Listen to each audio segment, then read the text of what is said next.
Mirëmëngjes, përshëndetje për gjithë shikuesit nga Unë Handicap Gjiu, mirë se vini në transmetim të drejtë për drejtë në Report Televizion. Ne jemi së bashku në mësimin informative të orës 8 dhe ndajmë së pari ngjarjet kryesore.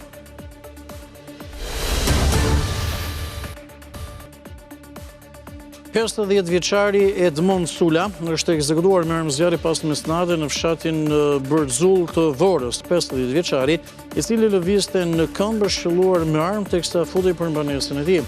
Pas të krimit, autori është larguar me njërë, ende të paqarta motivet.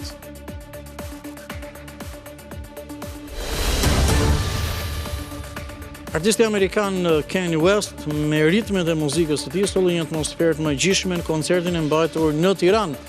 Pjesë u bën mira të huaj të cilët ardhur posaçërisht për koncertin, thanë se Shqipërinë e gjetën një destinacion që duhet vizituar.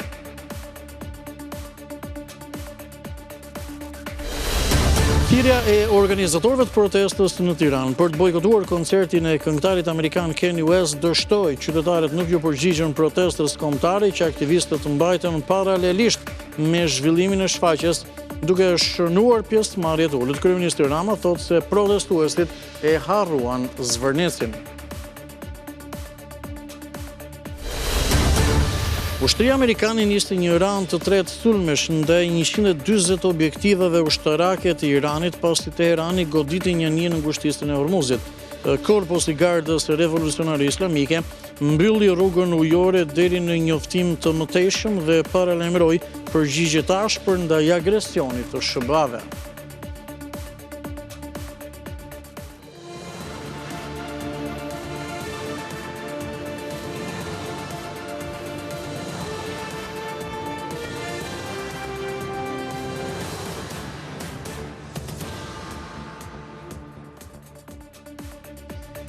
Këngëtari dhe producenti i njohur amerikan Kanye West ka mbajtur koncertin e tij në Tiranë, koncerti i parë në kuadër për atë një turi botëror. Reperi amerikan ka mbritur në kryeqytetin shqiptar që prej të premtes, ndërsa pati edhe takim me kryeministrin Edi Rama në zyrën e tij. Shfaqja është mbajtur në Eagle Stadium, i ngritur në kilometrin e parë të autostradës Tiranë-Durrës dhe është ndjekur nga shumë të huaj, të cilët për mikrofonin e Report Televizion thanë se Shqipërinë e gjetën si një destinacion që duhet vizituar.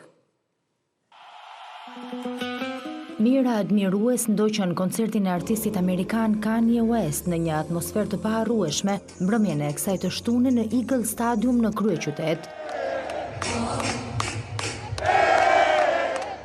I parashikuar për në orën 20, eventi historik nisi një orë me vonesë, derisa të gjithë pjesëmarrësit kaluan elementet e sigurisë për të hyrë në Eagle Stadium. Prej orës 17, dashamirës të muzikës së tij që kishin bler bileta u grumbulluan rreth stadiumit. Shumica prej tyre, të cilët Report TV intervistoi, ishin të huaj. Një pjesë e madhe prej tyre vijnë nga Greqia, por edhe nga vende si Suedia, Irlanda, Polonia, Gjermania, Italia e të tjerë. Teksa mes emocionesh prisnin nisjen e koncertit, ata vlerësuan jo vetëm këngëtarin si një nga më të mëdhenjtë e muzikës botërore, por u shprehën se Tirana u ka lënë bresa dhe se do të ktheheshin ta vizitonin. Nuk e prisja që do të më pëlqente kaq shumë. Nuk do t'jetë era e fundit që vi këtu, me siguri do të rikthehem sërish. Me pëlqen Kanye West dhe pres që t'jetë shumë e mirë. Ne jemi nga Prishtina. Kemi ardhur për koncert dje në Tiranë. Po vëllai që kjo koncert i parë që po marr pjesë të Kanye Westit edhe po presim një atmosferë shumë të fortë. Që shpërshijet ka me konë këgja mirë. Po duket në ekstra mirë, edhe që shpërshijet në ekstra shumë njerëz, edhe menoj që ka mu konë atmosfera shumë mirë, tepër. Më pas momenti shumë pritur, një atmosferë admirueshme në skenën e posaçme, me të njëjtën strukturë që përdor gjithnjë artisti në turet botërore. Eagle Stadium me kapacitet prej 60.000 vendesh u ndërtua posaçërisht në kilometrin e parë të autostradës Tiranë-Durrës. Për të shkuar atje u vënë në dispozicion autobus të dedikuar, ndërsa shërbime ofruan edhe linjat e transportit publik. Të premten reperi bëri provat gjenerale, ndërsa gjatë qëndrimit të shkurtër në Tiranë u prit edhe nga kryeministri Edi Rama. Si që shihet nga pamjet, Rama i tregon artistit amerikan ambientet e zyrës së tij, sallën e hartave si dhe pikturat. Kreu i qeverisë bashkë me Kanye West shkrepën edhe një foto me librin e shumë debatuar The Albanian Files. Koncerti u mbajt mes polemikash pasi për të shmangur anulimin e tij, qeveria disbursoi mbi 4 milion euro nga buxheti. Mirëmëngjesin e sotëm, në pak minutën parë, kryeministri Edi Rama pati një reagim në rrjetet sociale në lidhje me koncertin e zhvilluar mbrëmjen e dieshme pra nga artisti amerikan Kanye West dhe duke publikuar edhe një video që po e shohim në ekran, kryeministri Spari uron mirëmëngjes dhe më pas thot me video kartolinën e një mbrëmjeje magjike të Tiranës ku dje 80 kombësti u bën bashkë në koncertin kult të Kanye West, një investim i shkëlqyer jo thjesht për imazhin e Shqipërisë turistike, por edhe për impaktin pozitiv në ekonominë e kryeqytetit, ju uroj një të diel të bukur. Këto janë edhe pamjet e publikuara nga kryeministri Edi Rama, vetëm pak minuta më parë, në postimin e tij të zakonshëm të çdo dite, pra që bën rreth orës 8. Edhe njerë dhe me video kartolinën e një mbrëmje magjike të Tiranës, ku dje 80 kombësti u bën bashkë në koncertin kult të Kanye West, një investim i shkëlqyer jo thjesht për imazhin e Shqipërisë turistike, por edhe për impaktin pozitiv në ekonominë e kryeqytetit, ju uroj një të diel të bukur, shkruan kryeministri.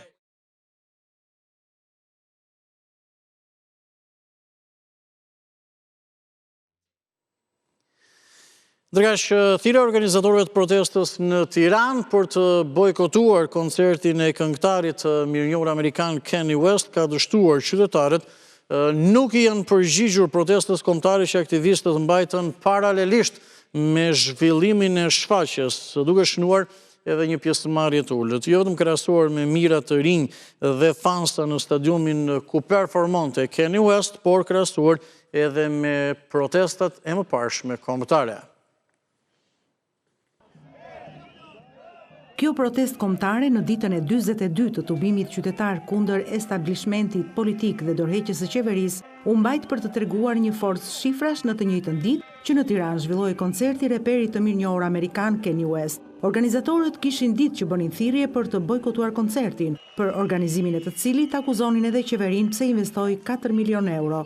Por thirrja për bojkot dhe grumbullimi në një protestë kombëtare, që në raste të mëparshme është reflektuar me pjesëmarrje të lartë, dështoi. Në sheshin para kryeministrisë, kjo ishte pjesëmarrja e qytetarëve që ju përgjigjen protestës kombëtare. Paralelisht, jo shumë larg në kilometrin e parë të autostradës Tiranë-Durrës, mira të rinj shqiptare të huaj marshuan jo për protestë, por për t'ju bashkuar shfaqjes së këngëtarit amerikan në Eagle Stadium. Larg pritshmërive për protestën kombëtare, aktivisti Arber Leshi sulmoi koncertin dhe vetë artistin me famë botërore. Infrastruktura është lënë krejt mënjan, unë vetë vi nga një fshat i madit ku për vetëm 1 milion euro investim ka 20 vjetë që atje nuk shkon rruga automjeti, ndërkohë 4 milion euro tani që flasim shkojnë për një fashist që këndon. Problem se krytë të shpërblem dhe fermerët e përmbytur, shkoj edhe jep me një firmë 4 milion euro një këngëtari që asi hyn punë kur këtu. Për interesa personale të KM-s, se s'do t'ja përmend emrin, 4 milion e kusur euro për të paraqitur Shqipërinë fanar ndriçues në prikjet e Adriatikut. Të zakonshmit e mbledhur para kryeministrisë përsëritën apelin që protesta të mos braktiset. Unë jam njëri nga ju që kam qenë këtu për 42 ditë rresht dhe jam i gatshëm të rri dhe për 420 tjera nëse do jetë nevoja derisa kjo kas politik të shporë. Në ditën e 42 të protestës, u ritheksuan 5 kërkesat e mëparshme drejtuar qeverisë duke bërë thirrje për dorëheqjen e Ramës. Qeveri teknike, një vjeçare që do të çojë vendin në zgjedhje që nuk fidhen, duam kryeministër vetëm me 2 mandate. Edhe këtë radhë, pas fjalimeve, protestuesit vijuan me marshimin e përnatshëm në rrugët dhe sheshet e kryeqytetit. Kryeministri Edi Rama zhvilloi një bashkëbisedim me të rinjt në Jalë, ku foli edhe për integrimin sa më parë të vendit në Bashkimin Evropian. Me ftesë të presidentit francez Macron, kreu qeverisë do të jetë më 14 korrik në Paris dhe më pas në Bruxelles në konferencën e 9 ndërqeveritare me Bashkimin Evropian për mbylljen e 3 kapitujve të parë. Për protestat këtu në Tiranë, Rama tha se kauza e Zvërnesit është harruar dhe se qytetarët po përdoren nga grupe dashakeqe të Shqipërisë. Antarësimi i Shqipërisë në Bashkimin Evropian është një realitet i prekshëm dhe procesi drejt mbylljes së kapitujve dëshmon këtë. Kështu u shpreh kryeministri Edi Rama në një bashkëbisedime të rinj në Jalë, teksa tregoi se me 14 korrik, me ftesë e presidentit francez Emmanuel Macron, do të jetë në Paris, për të vjuar më pas në Bruksel me konferencën e 9 ndërqeveritare me BE-n. Sot ne bëjmë transpozim në një kohë jashtëzakonisht të shkurtër dhe me një saktësi 99%, ku dora pastaj e juristëve futet vetëm për ajustime fare të vogla. Ndërkohë duhet edhe të zbatosh. Pra nuk është thjesht që thuash i kam këto ligje, po ka një proces monitorimi që si zbatohet legislacion. Sepse duhet që 27 vende anëtare të bien dakord që ta hedhësh ti hapin tjetër. Kreu i qeverisë u ndal të protesta që po mbahet për më shumë se 40 ditë në Tiranë. Rama tha se janë 2 lloj protestuesish, ata që realisht kanë hallë dhe dalin në shesh, dhe nga ana tjetër ata që e përdorin atë për qëllime dashakeqe. Patjetër që detyra ime është të kuptoj sa më mirë mesazhet që bëhet protesta. Patjetër që detyra ime është të kuptoj edhe më shumë se kaq forcat e përfshira që janë armiqësore apo dashakëqia me Shqipërinë dhe që janë përfshirë fuqimisht nuk janë as ato organizatorët ose arsyeja themelore pse edhe njerëz këtu nga ju mund të kenë dalë në protestë. Rama foli edhe për projektin në Zvërnec, që ka qenë edhe shkëndija e protestës. Sipas tij, ky investim do të synojë turistët elitar, që do të ndihmojnë në ekonominë e vendit. Sepse ata nuk vinë në hënë, ata vinë në një vend ku në radhë parë do të marrin njerëzit që punojnë. Po mirë, çfarë do hanë ata njerëzit? Do vi me bukë me vet ata? Ai resort është një fabrikë përpunimi për produktet e gjithë zonës, edhe për tej. Kryeministri Mandje theksoi se edhe pse protesta nisi me Zvërnecin, sot është harruar. Kjo sipas kreut të qeverisë ka ndodhur pasi realiteti ishte i ndryshëm nga ai që njerëzit kishin perceptuar përmes kanaleve të dezinformimit. Nërgaj, Sali Berisha zbuloi gjatë një bashkëbisedimi online me qytetarët ditën e djeshme se Partia Demokratike kishte anuluar një protestë të planifikuar për t'i lënë hapësirë protestës që vijon për më shumë se 40 ditësh këtu në kryeqytet. Pas 8 majit, kur ishte era e fundit që Sali Berisha organizoi të tijet në shesh kundër qeverisë Rama, kreu i Partisë Demokratike thot se kishte protestën e radhës opozitare, por planet e tij u prishën nga një tjetër protestë që e ka rezervuar kryeministrinë prej 42 ditësh tashmë. Ne me datën 8 qershor do thrisnim protestën e radhës. Por ndodhi kjo protestë rinore qytetare dhe ne nuk donim të bënim karshillek. Në një bashkëbisedim online me qytetarët, Berisha la të kuptuar se nuk do të këmbgul më për primaret për kandidatët për kryetar bashkie në zgjedhjet e 2027-s, por topin ja kalon Këshillit Kombëtar. Të gjitha këto do i përcaktoj Këshilli i Arshëm Kombëtar në mbledhjet e veta. Pavarësisht se ka deklaruar se i është revokuar nën grata, pyetjes se kur do të shkojë në SBA për vizitë Berisha nuk i dha një përgjigje të drejtë për drejtë. Me ndonjë rast shpresoj nga vjeshta po të ketë një aktivitet ndërkombëtar ose kombëtar. Kryedemokrati vijoi sulmet ndaj SPAK duke thënë se gjithë struktura e posaçme është e kontrolluar politikisht, kur u pyet për një kërkesë tjetër të SPAK për arrestimin e Belinda Ballukut. Është nga alfa tek omega i dashur mik i kontrolluar nga Edi Rama. Kreu i PD e quajti edhe një herë antikushtetues aktin normativ përmes së cilit qeveria dha 4.2 milion euro për koncertin e Kanye West.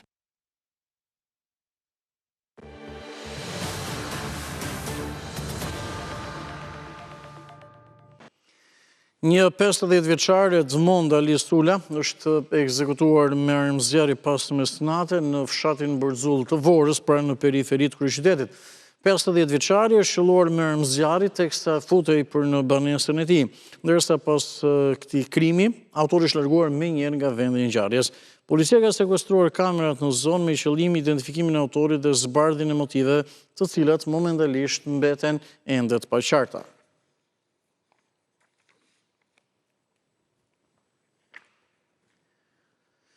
Ndërkaq një vrasje me rëndzjarje është regjistruar mbrëmjen e djeshme pranë mbrëmjes së shtunës në Dukaqin të Shkodrës. Viktim mbeti Aleksandër Koçeku, i moshës rreth 40 vjeç.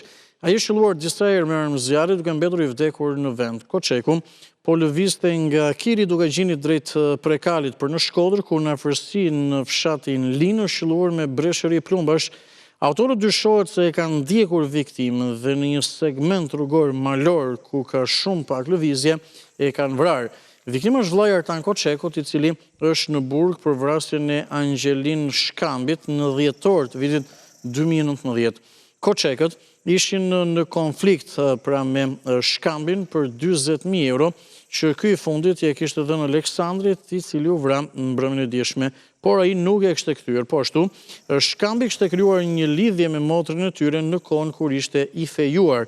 Ky e qëndë shkaku kryesor që Koçeku ka arritur të marrë një leje 7 ditore nga burgu i Peqinit për të vrarë mikun e tij pasi e thirrën një takim për kafe. Familja Koçeku ishte në gjak dhe këtë konfirmojnë edhe të afërmit. Njëkin çfarë ka thënë Mark Koçeku, kushëri me viktimën e mbrëmjes së djeshme. Babën e tij e kam bash dialogjin. A ka pas një problem? Keni pas djeni që ka pas një konflikt, ka një problem? Konflikt si e din në shteti, e din gjithkush. I konflikt si këna pasur për tjetër se di. Po është rujt apo ka dalë lirshë? Rujt është për... Nuk duhet me hangër. Nuk ka që bën kush me rëndë se duhet me hangër. Na ka lajt konflikt si e din edhe ju për shkak se na kena njën burg për atë punë, si ka pas i zhak bërg dikujt. Për tjetër gjë unë se di. Punë të shtëpia kryesisht, është punë një furë buke të kanë punë në kënjati Shkodër dikun. Ka keni martuma, po ka pas fëmijë apo jo? Ja.